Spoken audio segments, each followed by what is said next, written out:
విచ్చేసినందుకు వచ్చినందుకు మరి కేసీఆర్ గారికి మీ ఆశీర్వాదాన్ని ఇస్తున్నందుకు హృదయపూర్వకంగా మీ అందరికీ నా ధన్యవాదాలు తెలియజేస్తా ఉన్నా. సరిగ్గా 24 సంవత్సరాల నిండి 25వ సంవత్సరంలో మన పార్టీ ఈ నెలాఖరు అంటే 27 ఏప్రిల్ నాడు అడుగు పెట్టబోతా ఉన్నది. 24 ఏళ్లు నిండి 25వ ఏటికి రావడం అంటే చిన్న విషయం కాదు. ఎందుకంటే మన తెలుగు రాష్ట్రాల్లో ఒకనాడు ఆంధ్రప్రదేశ్గా ఉన్నా ఈరోజు తెలంగాణ ఆంధ్రప్రదేశ్గా వేరుపడ్డ ఈ 76 సంవత్సరాలలో స్వాతంత్రం వచ్చిన తర్వాత చాలా రాజకీయ పార్టీలు పుట్టినాయి.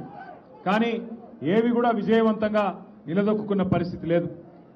రెండు పార్టీలు, ఒకటి ఆనాడు స్వర్గీయ ఎన్టీ రామారావు గారు స్థాపించిన తెలుగుదేశం పార్టీ ఒకటైతే ఈరోజు రెండవది తెలంగాణ ఆత్మగౌరవ బావుటాను హిమాలయాల స్థాయికి ఎగరవేసి తెలంగాణ రాష్ట్రాన్ని సాధించి మనందరి కలను నెరవేర్చిన కేసీఆర్ గారి నాయకత్వంలోని మన గులాబీ జెండా మన బీఆర్ఎస్ పార్టీ అనే మాట నేను మీకు విజ్ఞప్తి చేస్తా ఉన్నా. 24 ఏళ్ల నుండి 25 ఏట అడుగు పెడుతున్న ఈ సందర్భంగా మీ అందరితో ప్రార్థించేది ఒకటే, రెండు ఢిల్లీ పార్టీలు ఒకటే, కాంగ్రెస్ గాని బీజేపీ గాని వాళ్ళ వైఖరి వాళ్ళ ఆలోచన ఒకటే. వాళ్ళకు కావాల్సింది ఢిల్లీకి మూటలు పంపేటోళ్ళు ఇక్కడ మన ప్రజలను అవసరమైతే నష్టం చేసినా సరే ఢిల్లీకి మాత్రం మూటలు పంపి సీట్లు కాపాడుకునేటోళ్ళు మాత్రమే వాళ్ళకి కావాలి. ఒకసారి ఆలోచించండి, ఎట్లున్నా తెలంగాణ ఎట్లయింది. మీరు మల్కాజ్గిరిలో అదేవిధంగా హైదరాబాద్లో బ్రహ్మాండంగా మీరు కేసీఆర్ గారి నాయకత్వానికి మీరు ఆశీర్వాదం ఇచ్చినారు. హైదరాబాద్లో ఒక్క సీటు కూడా మీరు కాంగ్రెస్ పార్టీకి ఇవ్వకుండా బ్రహ్మాండంగా మొత్తం సీట్లన్నీ కూడా కేసీఆర్ గారికే ఆయన ముఖ్యమంత్రి కావాలని చెప్పి మీరందరూ ఓట్లేసి గెలిపించినారు. మనం 16 సీట్లు హైదరాబాద్లో గెలుచుకున్నా దురదృష్టవశాత్తు మరి జిల్లాలలో ఏదైతే వీళ్ళు అత్యాశ పెట్టినారో కేసీఆర్ గారు ₹1,00,000 ఇస్తే నేను దాని మీదకి వెళ్ళి తులం బంగారం ఇస్తా అని, కేసీఆర్ 10,000 ఇస్తే నేను 15,000 ఇస్తానని, కేసీఆర్ 2,000 పెన్షన్ ఇస్తే నేను 4,000 పెన్షన్ ఇస్తానని ఏదైతే మాయ మాటలు చెప్పినారో ఆ మాయ మాటలకు ఇవాళ మోసం జరిగి ఇవాళ రాష్ట్రం మొత్తంలో అందరూ బాధపడతా ఉన్నారు. రాష్ట్రంలో ఇవాళ ఎవరన్నొక్కరు సంతోషంగా ఉన్నారంటే ఒకే ఒక్కడు రేవంత్ రెడ్డి తప్ప ఎవరు సంతోషంగా లేరు. ఆఖరికి ఆయన మంత్రివర్గంలో ఉండే మంత్రులు, ఆయన కింద పనిచేసే ఎమ్మెల్యేలు కూడా సంతోషంగా లేరు, బాధపడతా ఉన్నారు. అందుకే నేను మిమ్మల్ని అందరినీ కోరేది ఒకటే, ఒకసారి మోసపోతే ఒక వ్యక్తి చేతుల్లో ఒకసారి మోసపోతే తప్పు మనదైతుంది, వాళ్ళదైతుంది. రెండోసారి కూడా వాళ్ళ చేతుల్నే మళ్ళా మోసపోతే తప్పు మనదైతుంది.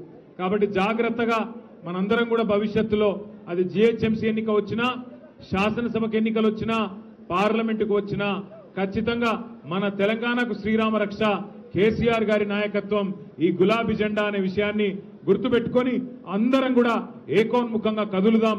మళ్ళీ ఒక్కసారి హైదరాబాద్ లో ఈ 16 నెలల్లో ఒక్క కొత్త పని కూడా చేపట్టడం లేదు. మీ ఎమ్మెల్యే గారు కూడా బాగా కష్టపడుతున్నారు, బాగా తిరుగుతున్నారు. ఎక్కడికక్కడ మల్కాజ్గిరిలో అన్ని గల్లీలలో ఎక్కడ సమస్య ఉంటే అక్కడ నేనున్నా అంటూ మరి రాజశేఖర రెడ్డి గారు తిరుగుతూ ఉన్నారు.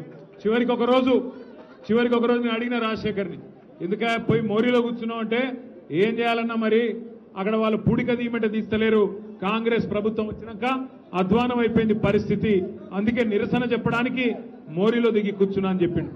మొన్న మధ్యన ఒక దగ్గర శ్మశాన వాటికను కూడా వాళ్ళు కబ్జా పెట్టి అక్కడ డంప్ యార్డ్గా దాన్ని తయారు చేసే ప్రయత్నం చేస్తుంటే అక్కడ కూడా పోయి ఆ డంప్ యార్డ్లో చెత్త కుప్పం మీద అక్కడనే కూర్చొని నిరసన చెప్పి మీరు చేస్తున్న తప్పు అని చెప్పి ఇవాళ మీ ఎమ్మెల్యే గారు మీకోసం కష్టపడతా ఉన్నారు.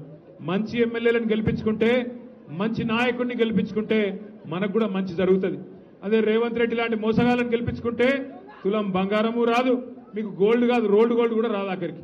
అందుకే నేను మీ అందరినీ కోరేది, సందర్భం ఏదైనా అటు బీజేపీకి ఇటు కాంగ్రెస్ కు కర్రు కాల్చి వాత పెట్టాలి.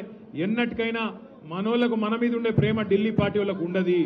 కేసీఆర్ గారికి ఉండే కడుపు నొప్పి, కేసీఆర్ గారికి ఉండే ప్రేమ తెలంగాణ మీద ఎన్నడన్నా బీజేపీ వాళ్ళకో కాంగ్రెస్ వాళ్ళకో ఢిల్లీ పార్టీ వాళ్ళకో ఉంటుందా? మీరు ఆలోచన చేయాలి. అందుకే ఏప్రిల్ 27 నాడు మన పార్టీ ఏదైతే వరంగల్లో రజతోత్సవ సభ చేసుకుంటున్నదో ఆ సభకు మీ మల్కాజ్గిరి నియోజకవర్గం నుంచి కూడా పెద్ద ఎత్తున తరలి రావాలి. మా ఆడబిడ్డలు అన్నదమ్ములు అందరూ కూడా కదిలి వచ్చి ఆశీర్వదించాలి. మరి ఈరోజు పార్టీలో చేరుతున్న హేమంత్, అదేవిధంగా అరవింద్ గారు, బంటి గారు, వారందరికీ కూడా స్వాగతం చెప్తూ పేరు పేరున మళ్ళొకసారి మీ అందరికీ మీరు ఈరోజు ఇచ్చిన ఉత్సాహానికి హృదయపూర్వకంగా నమస్కారం. జై తెలంగాణ.